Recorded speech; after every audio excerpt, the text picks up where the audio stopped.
Siyabingelela kubabukeli beSoshangana TV emakhaya. Babukeli emakhaya-ke. Njengoba sinithembisile ukuthi makukhona okusha esikugayile sizole siqhamuka sivela sisho ukuthi hayi naku okusha esikugayile. Naku okunye esikugayile. Namhlanje-ke kuyisekuseni khona induku esiyigayayo manje. Nansi gcwele le bhakede. Le nduku le inhlanhla le nduku. Into zenhlanhla lokuphakamisa izinto zakhe, into zakho uma ubona ukuthi zihamba kancane, into zakho azambi ngale ndlela ofuna ngayo wena ukuthi zenzeke. Le nduku uyayikhulumisa yenze exactly leyo nto, kodwa le nduku ifuna umuntu okwazi ukugquma, okwazi ukufutha.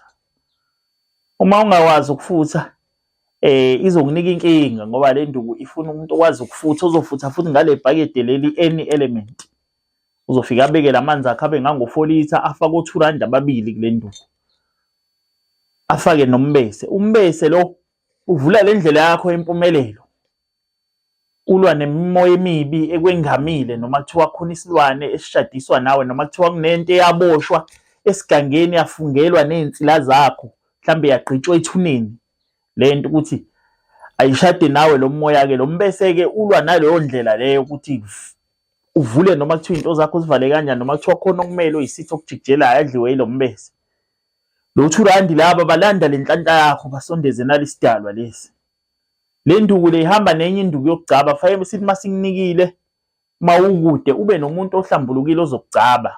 Sizokutshela thina ukuthi iziphi amalungu omzimba azafaka kona lenhlanga, azifaka kwinhlanga yonke indawo. Mufuna nencweba futhi siyakwenzela nencweba. Le nduku ababukeli abanye basicela bathi abanawo chance ukuthi basondele abako Cape Town nabase eMpumalanga nabako Joburg nabakwezinye indawo ezahlukahlukene bathi bacela sibenzele le nduku. Le nduku ihamba nenduku yokugeza oqala ugeze ngayo, uyifake emanzini angango-5 litha afudumele, uyishaye ngesandla uyikhulumise. Uyibingelele le nduku usho ukuthi ngiyanibingelela amakhosi amakhulu, mina uSibanibani wakabani ngithi njengamanje ngigezeni ningihlambulule. Nisuse zonke izilwane ezihamba nami nezinsila esidina nesicwacwa nezibopho ezihamba namadlozi amaba aseKhabomana wasekhaya. Izinto zami zikhanye. Umemezele izinto ofuna zenzeke phezulu kwempilo yakho, ushaya ngesandla ubhizi uyakhuluma. Usuyageza wonke umzimba, isandla sambe yonke indawo. Emveni kwalokho ke sowungangena ke esifuthweni ke uhlale nakhona esifuthweni uyikhulumise le nduku. Ucuphe ifoni noma u15 minutes mawugquma ngale nduku. Uyikhulumise, uyitshela ukuthi ngiyanibingelela amakhosi amakhulu, uyibingelele induku iyabingelela uyikhulumise. Usho ukuthi mina uSibanibani wakabani ngithi njengamanje madoda konke kwami okwafungelwa izitha engizaziyo nengazazi qaqeni namhlanje ningigeze ngibe muhle ngibe mhlophe, izinto zami zikhanye. So umemeza ke lezi zinto phezukwazo. Mawukuthi le nduku khona umuntu esifazana omfunayo uyamemeza, mawuthi khona okuhlukumezayo emsebenzini oyimanager uyamemeza naye. UNosibanibani lo ngihlukumezayo emsebenzini hambani yekuyena madoda. Lo ngishayela yena angibone angisabe ngibe nesithunzi kuyena, ngibe indoda ngiphambi kwakhe, ngibe indoda ngiflathele. Ukhulume yonke into ofuna yenzeke. Emveni kwaloko mase sewuqedela ukugquma uyageza lo mbese uphakathi nalo R2 uphakathi. Lensuku lezo uzoshaya u4 days. Sizozwa ngawe thina ukuthi kwenzakaleni. Enye induku esiniphathele yona laba abukeli, siniphathele le nduku le. Khona le nduku esekusakhuluma ngayo phambilini la. Le nduku ufike uyophalaza ngayo emsebenzini la usebenza khona, ukuthi ungaxoshwa noma kuthiwa untshontshile noma kuthiwa wenzeni. Le nduku le kubusa wena kuba indawo yakho leyo. Bese kuthiwa ugangile ngale nduku. Le nduku le uyayenza ibe sebhakedeni, ungayiphatha nje ngebhakede elincane ufike nawo lapha emsebenzini. Bakuthi usebenza emsebenzini ungena ebusuku noma lama security asebenza khona niyazana nawo. Le nduku le uyenze uyihlanganise uyifake emanzini la afudumele uyiqungu ukhulumise kungashuthi ukukha ukunyakazisa. Uyakhulumisa ke.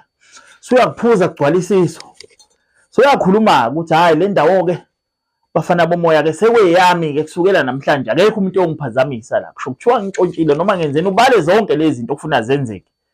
Uya endaweni noma imbali la kuba nendawo ezingajana emsebenzini ufake lesandla uphalaze. Mawukuthi awutholi lo shansi, ungakhuluma nama-security wanika imali uhambe ufike uphalaze uyigile kahle le mikhuba, awukwazi ukuthi bakuphazamise lapho. Kusho kuthiwa kunenkinga enjani ekhona, bafa nawe la belungu la.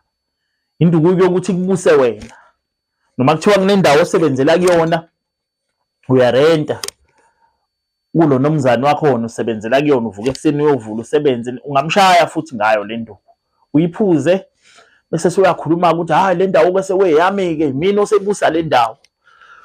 So uyiphuzile ukhuluma nawo le nduku, so uyiphuzile seyikeswini, so ufaka lesandla noma akubalekile ukuthi mase uphalaza so uyakhuluma ngoba manje sewuyinikile vele i-direction seyikeswini kuwena ukuthi ufuna yenzeni.